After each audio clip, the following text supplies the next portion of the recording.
Hello, geometry students. Mrs. Myers here today. We are looking at day 2 of lesson 8. Okay, remember we're starting in our new module now. Okay, hopefully you had a good time with lesson 8, day 1, because this follows very, very closely from it.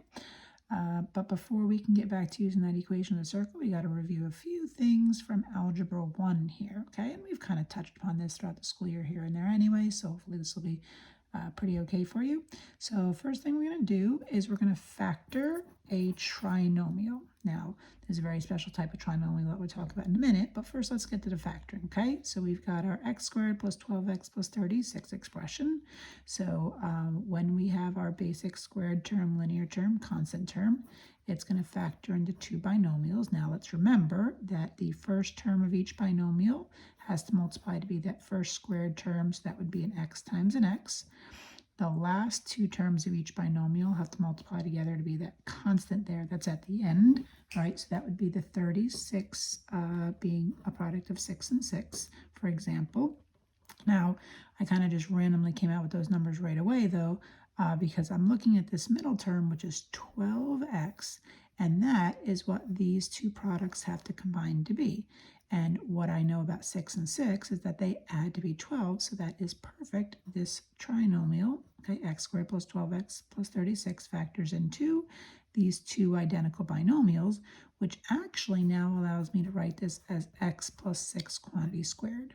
All right, so since I had this trinomial factoring in two identical binomials, this is a very special type of trinomial. This is what we call a perfect square trinomial. Okay, it's a perfect square trinomial because when it factors into two identical binomials. Okay, now I can at a quick glance always tell when a trinomial is a perfect square trinomial because this last constant is what we call a perfect square, okay, meaning that it is some number squared, so 36 being 6 squared.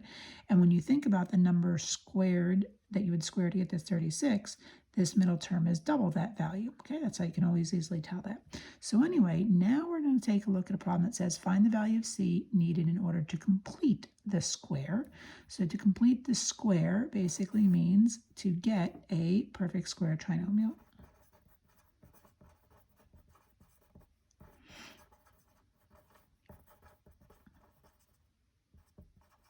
Okay, so if we've got x squared plus 6x plus some constant that we want to become a perfect square trinomial, now remember what we're trying to do is we're trying to get two identical binomials. We know they each have to start off with x because that's x squared, so x times x is, x squared. And this constant right here, okay, that we're trying to find the value of is what these two constants I'm going to put here and here have to multiply together to be. Now, if I want this to be a perfect square trinomial, they have to be identical constants, okay?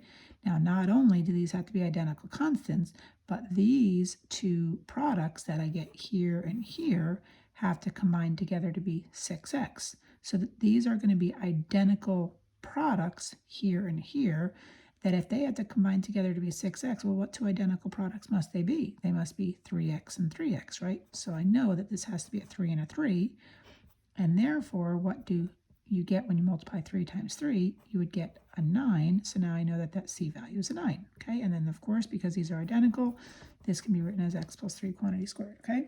So what I want you to kind of bring the attention to here with the perfect square trinomial is a quick calculation way of getting this c value. So I'm going to refer to this perfect square trinomial as the general form of ax squared plus bx plus c, but where I always want this a value to be a 1. Okay, that always has to be that 1, okay, to do the perfect square trinomial deal that I'm about to show you. And whenever you are going to get this b value, okay, whenever you're going to take this b value and get this c value that makes for this perfect square trinomial here, you will do, look at 6 to get 3, you'll take half of that b value, and then because that is going to multiply by itself to be c, that is going to be squared, and that will always give you that constant, okay? So look at the calculations, right? See, half of that 6 is 3, and then 3 squared gives you the 9, and then lo and behold, we said that that constant is 9, okay? So let's take a look at a little bit more here. So show a constant that needs to be added to both sides of the equation to create a perfect square trinomial, okay? So I've got x squared plus 8x plus, right? So what is this constant I need to add here, okay, to get a perfect square trinomial, all right? And of course, whatever I add to one side, I'm going to have to add to the other side. You can't, do something on one side of the equation without doing it to the other side, okay? So what I just said here, okay, as long as this a value is 1, so notice this a value is 1, you can easily take this b value and get this c value that would complete the square, that would give you a perfect square trinomial, by just taking half of the b value, half of your 8, and then squaring it. Okay, so half of 8 is 4. 4 squared is 16. So now I know that if I have 8x squared plus 8x plus 16, that would make a perfect square trinomial. And of course, you would add 16 to the other side. And let's just confirm this, okay? So what are those two identical factors that I would get from this? Okay, I would get x plus 4, x plus 4. Why? Because 4 times 4 would give you the 16, right? But 4x and 4x would add together to be this 8x, okay? So I see that I'm all good to go with that. And then, of course, this would be x plus 4 quantity squared. So now let's see how this ties in with the equations of circles that we did from lesson 8, day 1. So it says the following is the equation of a circle with a radius of 5 and a center of 1, 2. Do you see why? Well, right now, this in no way, shape, or form looks like the equation of the circle that we talked about before. Okay, the equation of the circle, I'm going to put it down here for reasons that you'll see in a minute, okay, is x minus h quantity squared plus y minus k quantity squared equals r squared, right? So that's the equation of the circle that we dealt with from lesson 8, day 1, but this doesn't look anything like it yet, okay? So let's go through, though, what we just did here, okay? So if we take a look at x squared minus 2x plus 1, well, this just so happens to be what we call a perfect square trinomial. We'll factor that in a minute. And if we take a look at, see what's added to it, y squared minus 4y plus 4, well, once again, this is again what we call a perfect square trinomial. And then if we factor it, see what we've been doing, right? The perfect square trinomials, right? If we factor it, we're going to wind up getting this. So let's factor it, okay? So if this really is a perfect square trinomial, we should get two identical binomials. Well, I know they have to be just plain old x and x up front, okay, because I have to multiply to be the x squared. I know I have to multiply to be positive 1 with the constant here and here, and I want it to be the same, so it's just going to be 1 times 1. But now here's the thing, a little bit different from these first few problems that we're taking a look at, is I need to get negative 2x, okay? So this product right here and this product right here has to give me negative 2x. Well, what that must mean is that each of these operations has to be negative. Now, that still multiplies to be a positive, right? Negative 1 times negative 1 is positive 1. And then I have negative 1x and negative 1x to give me negative 2x. So, because these are both identical to each other, I write x minus 1 quantity squared.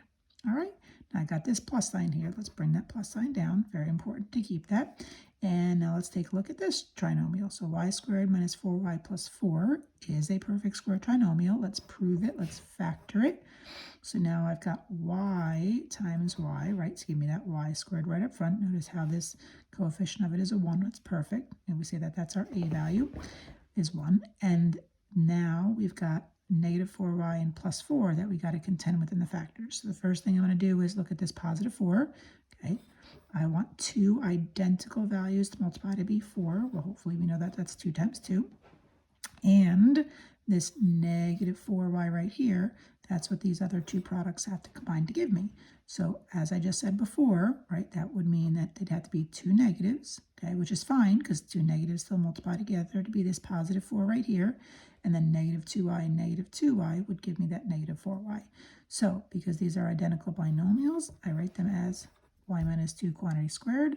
And then I can now compare it with this x minus h quantity squared, see, x minus 1 quantity squared, plus y minus k quantity squared lines up with y minus 2 quantity squared equals 25, which is r squared. And I'm going to see what my center is. All right, my center is the 1 2, okay? H comma k is 1, 2. Notice the subtraction's already there, so it's just positive 1 and positive 2 is h and k.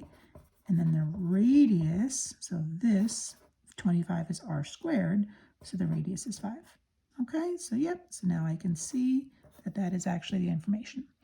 All right, so let's put all this together with a few more problems, okay, and really solidify what we're doing here. All right, so it says complete the square, which means get perfect square trinomials in order to have standard form for the equation of a circle. So remember, that means, okay, standard form for the equation of the circle, so I'm trying to get x minus h quantity squared plus y minus k quantity squared equals r squared, which this does not look like that yet. And then we're going to identify the center and the radius. So I'm going to ask you to do a little rewriting and separating, putting some space in here. I'm going to go x squared plus 4x plus, okay, a little question mark there. I'm going to go plus y squared minus 12y plus, and we'll have a little question mark here, okay? Now, the reason why I put those little question marks, I'm actually going to erase them though, okay, is because I am going to now fill them in with the value that completes the square. So I want what I put right here, x squared plus 4x plus whatever that constant is, I want to get a perfect square trinomial, which means when I factor it, I want to have two identical factors that I can write as a quantity squared, because then that would be the x minus h quantity squared deal, okay? Likewise, whatever I put here, okay, there's my plus sign coming down, whatever I put here, I want to be y squared minus 12y plus some constant. I want this to be a perfect square trinomial so that I can factor it into two identical binomials and write it as a quantity squared, because that'll be plus y minus k quantity squared.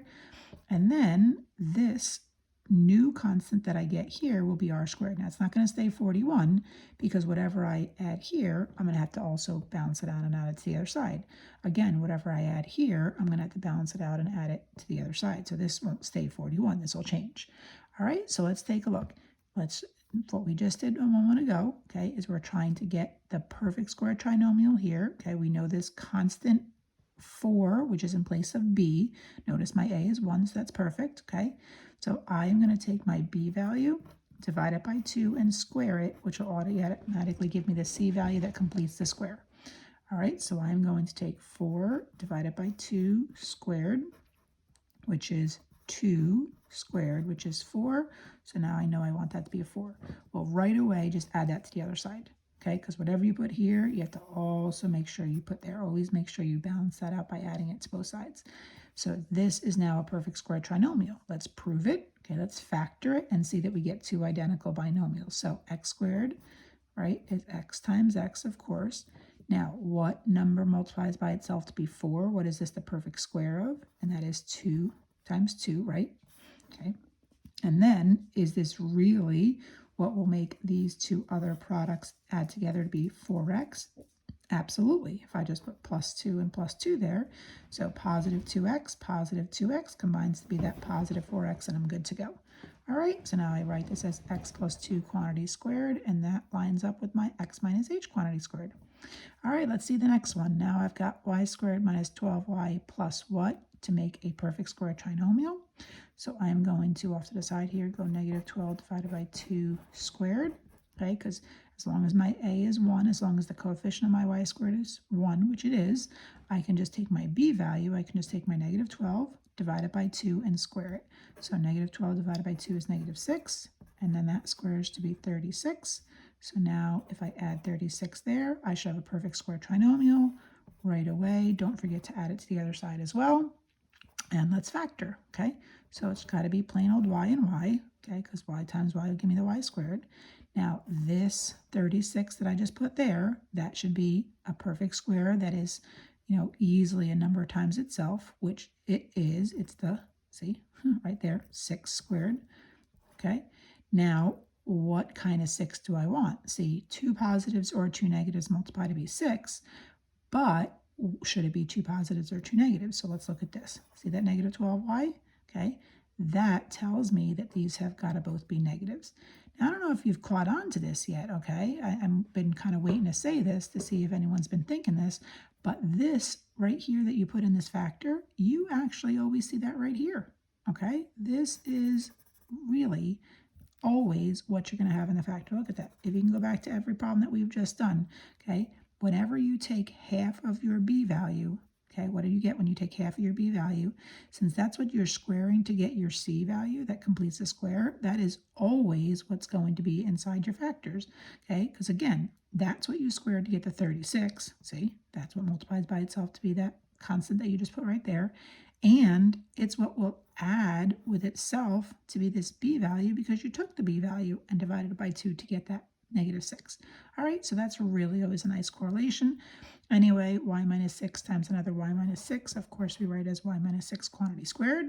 Now, what is this? So we've got 41 plus 4 plus 36. Well, that adds to be 81.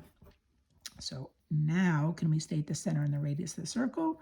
Absolutely, right? The center is our h comma k. Well, x plus 2 quantity squared matching up with x minus h quantity squared means that the h is -2. And then y minus k quantity squared matching up with y minus 6 quantity squared means that the k is a 6 because the minus was already there. So hopefully you're kind of catching on to how this is always the opposite of what you see. So a +2 means that the -2 is the x-coordinate of the center. Okay, the -6 here means that the +6 is the y-coordinate of the center. And then we have our radius, which is 9, because what squares? See, radius squared is 81, because what squares to be 81, and that's 9.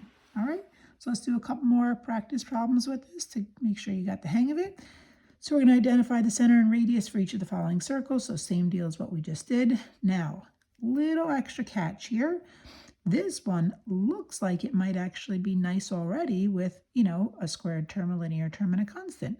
But the thing is this is not a perfect square trinomial. If you remember in the very beginning of the lesson, I said you can always tell when you have a perfect square trinomial because this is a perfect square, this constant's a perfect square, and whatever that constant is that squares to be this doubles to give you this middle number, and this isn't even a perfect square. Same deal here. This is not a perfect square. So what I'm going to do is I'm going to just suggest that we get rid of these constants because they're not what we need. So I'm just going to get rid of them, and I'm going to just start from scratch where I was at right here before. Okay, so I've got x squared minus 20x plus, and I'm just going to figure out what that constant really should have been to make for a perfect square trinomial. And then I've got plus y squared plus 6y plus, and I'm going to again just leave that blank just to figure out what that constant really should have been. Definitely, this is not the perfect square trinomial constant. I'm going to figure out what it is. And anyway, since I always have to do to the same side to other side what I do to one side, this is now not 20 anymore over here. This is 35, which that'll actually change anyways because I'm going to complete the square. So we're just going to repeat this process. Okay, lucky for us is this a value is 1. Okay, at this level in geometry, we don't need to do problems where this is not a 1, so we're good to go here. So we take the b value of -20, divide it by 2, and square it, and that'll automatically give us what completes the square. So -10, which is half of 2 squared, is 100. So now I need the 100 there, and automatically make sure you add that to the other side. Okay, let's take that 6, okay, divide that by 2, square it, which half of 6 is 3, 3 squared is 9, so now I know 9 is what makes a perfect square trinomial. Add it to the other side because you always want to balance that out. Do to one side whatever you do to the other side in an equation. And let's see the factoring here. Okay, so remember, I am looking to get 2 identical binomials to make a perfect square quantity there. So it's got to be x and x, right? And then, remember that little trick I showed you? Whatever half of that b value was right there, that is always what should be inside your parentheses. And in fact, it's perfect because -10 times -10 gives you that positive 100, and -10x combined with -10x gives you that -20x, so we're good to go. X minus 10 quantity squared. Now let's take a look at this trinomial. Okay, y squared plus 6y plus 9, and this is, okay, what, 2 identical binomials multiply to be this trinomial. Well, I know it's got to be y and y for y squared. And then I just do my trick over here, and I just look, what did I square to get the 9? What was half of that b value? That's that +3, so there's a positive there. And so I just go +3, meaning that this is y plus 3 quantity squared. And indeed, that does work out because 3 times 3 gives me 9, and 3y and 3y combines to be 6y, so I'm good to go. Anyway, what is this new constant that I get over here? Well, this would be 140 4. So now, if I just take a look at my equation of my circle, okay, x minus h quantity squared plus y minus k quantity squared equals r squared, I will get the center and the radius. So here's my center, x coordinate of positive 10, since this is minus 10, and negative 3, since this is positive 3, right? And then my radius, okay, here's my radius squared of 144, so that's 12. All right, so one last practice problem. Hopefully you're getting the hang of this. All right, so we're back to the idea of what went on with this problem right here. I am not given some constant that doesn't actually work. I'm just given the x squared and the negative 3x, and I'm going to figure out what should add to that to make a perfect square trinomial. I've got y squared minus 5y, and I'm going to figure out what adds to that to make a perfect square trinomial. And of course, whatever I show to one side, I'm always going to balance it out to the other side. Now, what makes this problem a little bit trickier, the reason why this is at the very end, is I do not have these nice, pretty numbers to work with like I've been working with this whole time. You'll see in just a minute, okay? So let's complete this square. Okay, let's take our b values. Our a is 1, perfect, right? I just told you a few minutes ago, at this level, we always have the a value is 1. We always just have plain old x squared or plain old y squared up front. So we're going to take this b value of negative 3, divide it by 2, and square it. Now, at this point, do not turn this into a decimal. Don't turn this into a decimal. Just leave it. This is not reduce. This is not divide to be a nice integer. So just leave it like this and then square it. So when you square a fraction, you square the numerator, square the denominator. So this is just 9/4. So now I'm going to add 9/4 to, of course, both sides. Okay. And what that means as far as the factoring is concerned, that's going to give me this quantity squared. Okay. Plain old x, of course, right? X squared is plain old x times plain old x. That means that you see this number right here that you squared, that negative 3/2, that's what's in the factors. Okay, I just got done telling you that several times before, right?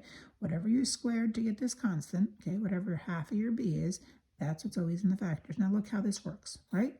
See, negative 3/2 times negative 3/2 gives you positive 9/4. And negative 3/2 x combined with negative 3/2 x, see these two products, those indeed, negative 3/2 and negative 3/2 is negative 6/2, which is negative 3x, so you're good to go. And that means that this is x minus 3/2 quantity squared. All right, let's do it again. All right, y squared minus 5y plus what makes a perfect square trinomial? So off to the side here, I take negative 5, I divide it by 2, and I square it. Well, just like before, this does not divide to be a nice integer number.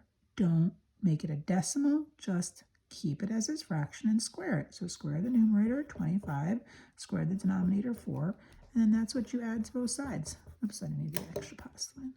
Okay, you just add 25/4 to both sides. Okay, always balance it out, show the same thing to each side. And then this is going to be two identical binomials that will make for a perfect square trinomial. And it's just plain old y times plain old y, because it's like y squared up front here, okay? And now what constant should be here and here? Well, look, what did you square to get 25/4, right? See that negative 5/2? That's what goes here and here. And indeed, this works out just fine. Negative 5/2 times negative 5/2, that product is positive 25/4. And negative 5/2 y combined with the negative 5/2 y, see these two products, they are negative 5y. See, because negative 5/2 and negative 5/2 combines to be negative 10/2, which is negative 5. So now I have y minus 5/2 quantity squared there. And then what is this sum? Well, in order to add fractions together, I need a common denominator. So these are each in terms of 4. So let's change that to a denominator of 4. Okay, so multiply the denominator by 2 to get to the 4, which means the numerator is 38/4. And then 38/4 plus 9/4 plus 25/4. So I know this is a number of fourths, right? And then I just add those numerators together. So 38, 25, and 9. And let's see, 13 and 9 is 22. So 3, 4, 5, 6, 7, 72/4. Okay, so that is your r squared value. Okay, and now we just figure out what is center and radius. Okay, so center is h comma k. So here's h, here's k. It's just positive each time because it's already the minus signs. And then your radius, okay, so this is r squared. Now, every single time we've been dealing with r squared to be a nice perfect square, which makes it very, very easy to get the radius. So this is just a little bit different here because look, right, this is not a nice perfect square.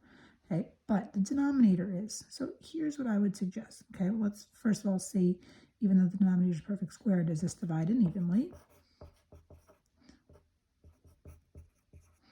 Oh, and it does, right? So actually, I apologize, we're just going to actually leave this as 18 now.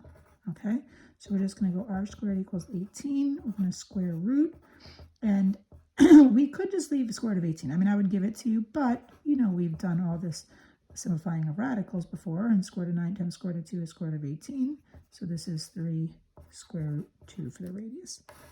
All right, so yes, harder problem because the numbers don't fit in those nice, pretty little boxes like we love for them to, but you know, it's okay to practice doing problems with, you know, a little bit more challenging number crunching. Okay, certainly will get you ready for moving into an Algebra 2 course next year where you will see that so much more. All right, so that is equations of circles on the coordinate plane day 2. And please make sure that you are letting me know if you have questions, concerns. Hope all is well. Bye.